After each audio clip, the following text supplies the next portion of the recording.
Hey, Precalc, this is Unit 9, Day 14. We are talking about yet more identities. Today we're going to talk about the double angle identities, and the really great news is we are going to derive them based on identities that we already know and love. So if you're starting some notes on some separate sheets of paper here, let's jump right into it. The first identity we're going to talk about is doubling an angle for sine. So we're talking about something like sine of 2 times an angle, let's say A. And to figure out what sine of 2A is equal to, let's write that as sine of A plus A. Because if we write it as the sum of 2 angles, we know the identity for sine of the sum of 2 angles. We know it's sine, cosine, cosine, sine. So when I do sine, cosine, cosine, sine, it's going to look like this. Now, the only difference is we're used to having an A and a B plugged in here, but now they're all A's. Sine A cos A plus cos A sine A. And you can see I have a little arrow at the end here. Because if you switch the order and write this as sine A first and cosine A second, you get sine A cos A plus another sine A cos A, just like that, which altogether would add up to 2 sine A cos A's. So one of the new identities for the double angle for sine is 2 sine A cosine A. Okay. So now that we're good with sine of the double angle, let's move on to cosine of the double angle. Well, same exact derivation. Cosine of A plus A is what we're looking at. So remember the double angle or the sum identity for cosine is cosine, cosine, sine, sine. Now it's cosine, cosine, sine, sine, but we got to remember to change that middle sign to minus because we have a change of sign for cosine. Here it is. Cosine A minus sine A, sine A. Now keep in mind, cosine times cosine, as long as these are the same angle, is cosine squared. And same thing over here, that's going to be a sine squared. So one of your options is cosine squared minus sine squared. And we're going to recap that in a minute. But here's the thing. Cos squared minus sine squared is one of actually 3 options that we're going to look at for cosine of 2A. And the other options come from replacing each of these separately. In one case, I'm going to replace cos squared with 1 minus sine squared because that's a Pythagorean identity. And then I'll do something similar over here. Okay. So if we know that sine squared plus cosine squared is 1, you can replace cosine squared with, think about what cosine squared would be, 1 minus sine squared.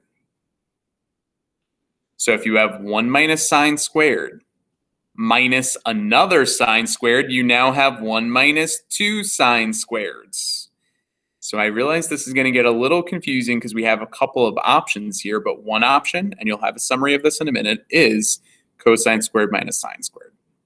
But if you replace cosine squared with cos squared, 1 minus sine squared, 1 minus sine squared minus another sine squared, turns into 1 minus 2 sine squared.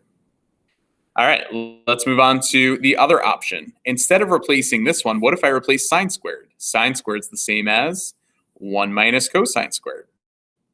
With that negative out front, if you distribute it, it becomes cos squared minus 1 plus another cosine squared. And cosine squared plus cosine squared is 2 cosine squared with a minus 1. That is the third and final option. And if you're like, Mr. All, why do we need all these options? There are times where it's to our advantage to use one as opposed to another. So there is merit to knowing all 3, I promise. Okay. Otherwise, I wouldn't show you 3 options. But here's the summary for cosine then. Cosine of 2A might look like cos squared minus sine squared. We could also equivalently say 1 minus 2 sine squared. Or finally, 2 cos squared A minus 1. All 3 of those, got to know all 3 because they're going to come up in different contexts. All right, and then finally, last but not least, of course, we have tan of 2A. Tan of 2A is tan, 1 tan, right?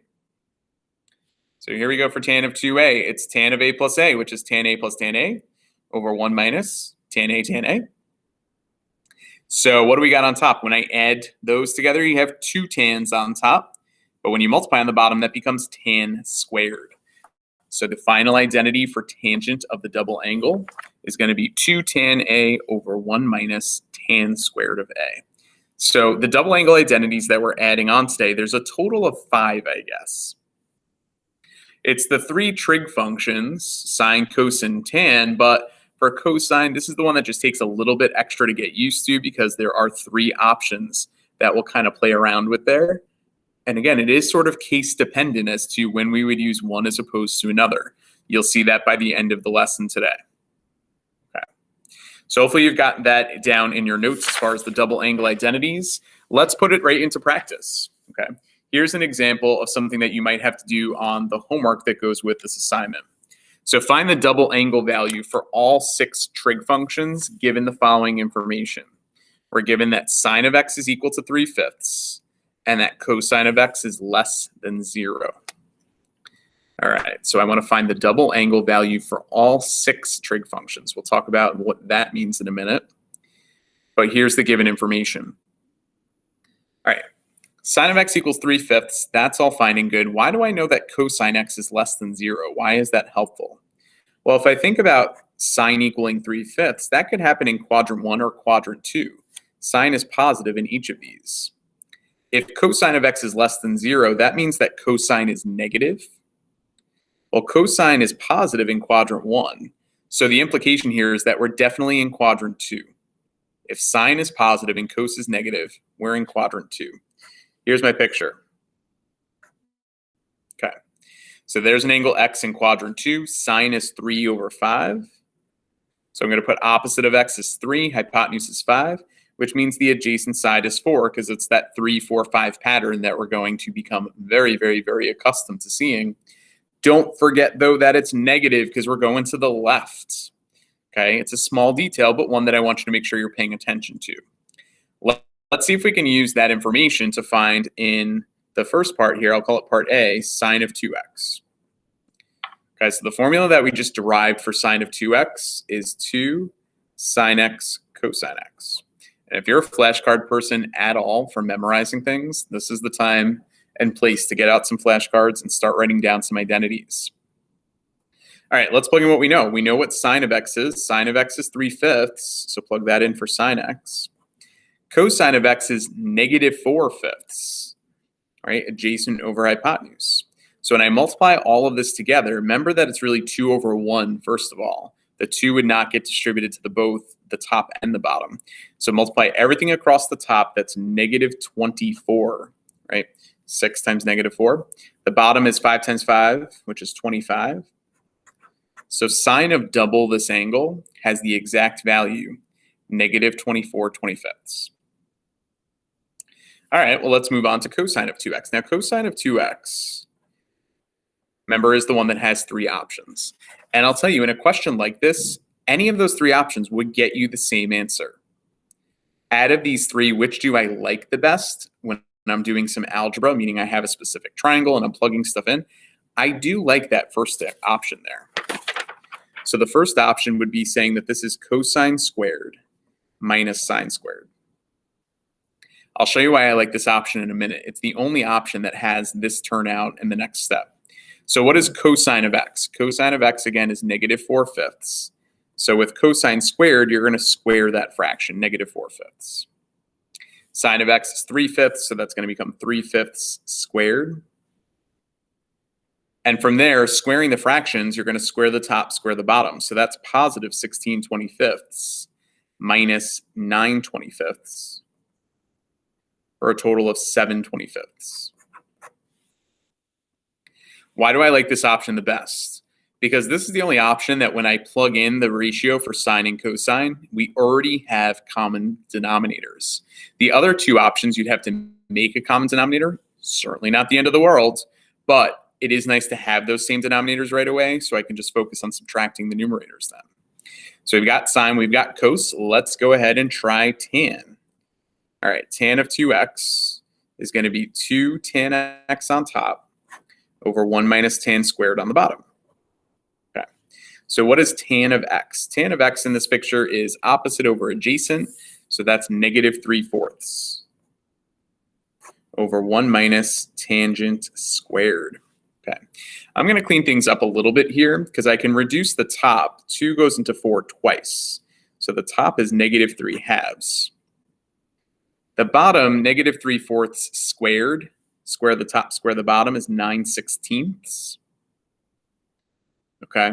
And then this is a complex fraction whose LCD is 16. So when I multiply the top by 16, the bottom by 16 here, that would cancel, right? So we get -3 times 8, which is -24. The bottom, make sure you distribute the 16. That would be 16 minus 9 when I do so. 16 minus 9 is 7. Okay, so the answer here is -24/7. But wait a minute.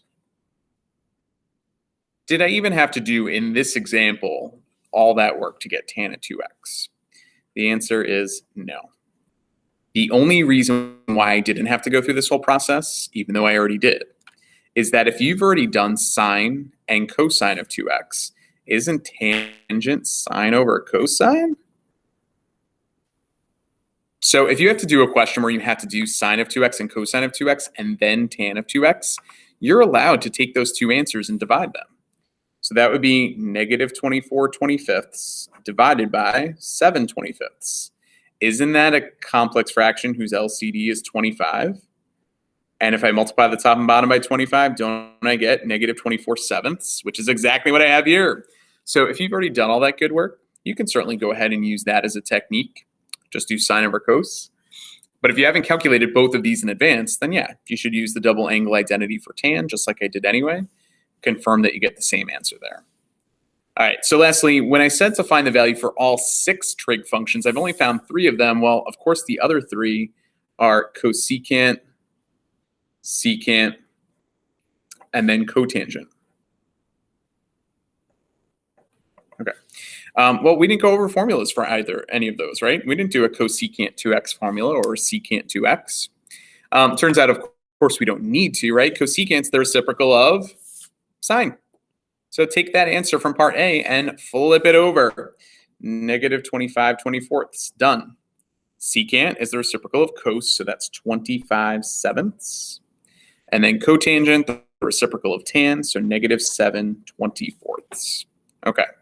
So we could very quickly find all 6 of those, right, if we just flipped all those parts A through C over. The last question I want to ask you is, what quadrant is the angle 2x in? Because we know that x is in quadrant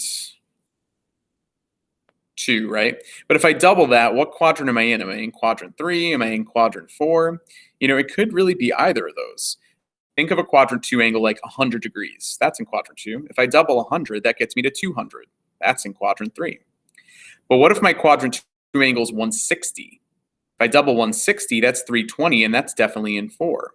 So how do I know if the angle 2x is in quadrant 3 or in quadrant 4? Well, it turns out we can look at our answers and quickly determine that. Because don't we know something about all-star trig class? We have 2 answers that are negative, only 1 answer that's positive. The only positive answer goes with cosine, so it's got to be quadrant 4. So when I ask you this question about what quadrant are we actually in when we double the angle, you just look at your values for sine, cos, and tan and look at which one is positive. Final answer is quadrant 4. All right.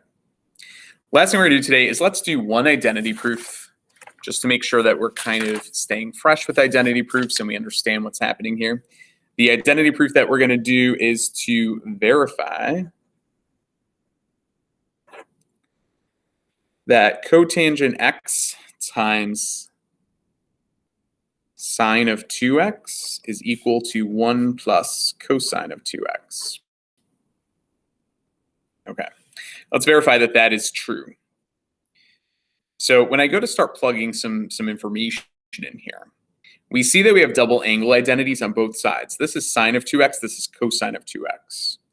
And as a general rule of thumb, when you see cosine of 2x, I'm going to have you wait on that as long as you possibly can. Okay. The reason why I want you to wait is that this one has 3 options. So if you commit to one of those 3 options right at the beginning, you might not see how to make it look like the other side by the time you get to the end. Whereas if I start simplifying the left side first, maybe I'll know which one I should choose over here. Let's go ahead and try it. Cotangent, I'm going to switch that to cosine over sine. It makes sense in this context. I see a lot of other sines and cosines, so we might as well switch it to cos over sine.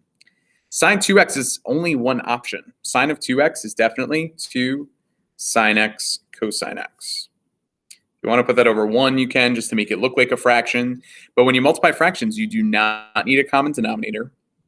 You can even do some canceling here. That sine x on the bottom cancels with this sine x up here, and you're left with 2 cos times another cos. So the result over here is 2 cosine squared of x. Now the left side only has cosine in it right now. So if we go back to the identities that we have for cosine of 2x, we're done waiting now. The long wait is over. Which of these options makes the most sense if I only want to sub in something with cosine squared in it? We have 3 options. I'm definitely not liking the middle one. That one has sine squared in it. And out of the remaining 2, if I could choose either of those, I like the last option because it only has cos squared all by itself. Whereas this one has cos squared and sine squared. That's going to make me do extra work. I don't want to do extra work. So on this side, I'm going to choose the option of 1 plus, change this to 2 cosine squared x minus 1. That's the easiest way to do it. So I've waited a little bit to see what happened on this side first. Now, guess what happens? 1 and negative 1 go away, and you have these sides match. Okay? So that's the only trick to this is when you have double angles, especially for cosine, you probably want to wait a little bit and make sure that we choose the correct option of those 3. All right, let's just do one more identity proof. Let's do sine 2x equals 2 sine x minus 2 sine cubed x. Whoa, sine cubed. We don't see that too often. Over cosine x. Okay. To get started in this one, sine 2x, I know what that equals. I know it's 2 sine cos. In the end, I have to try and simplify this to get it to look like 2 sine cos. So let's see if we can kind of work our way down. I'm going to start working on this side here. Okay. First thing I'm going to do is I'm going to look at the top and see that we have a GCF of sine x. You can actually also take out a 2 with that. So if I take out a 2 sine x up on the top, that leaves you with 1 minus, and then if I take 2 sine x from here, sine squared. Okay. So that's an important first step to recognize. Don't forget we know how to factor things, right? Take out a 2 sine x, you're left with 1 minus sine squared. Okay, alarm bells are going off right now for you, right? Because you have a 1 and a trig function squared. 1 minus sine squared is, in the next step, hopefully you're shouting out an answer in your head right now, cosine squared, from the Pythagorean identity that sine squared plus cosine squared is 1. 1 minus sine squared, hopefully you're getting much more comfortable subbing in cosine squared there.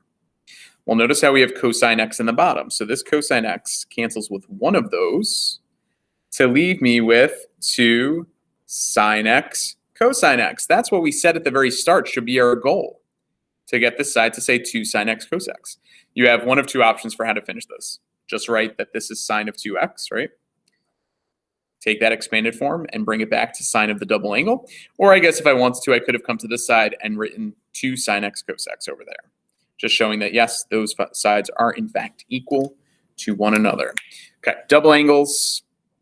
Hopefully you're going to be able to follow along pretty easily with maybe some identity proofs, some algebra with double angles. If you have any questions about them, let me know next time we are in class. Have a great day.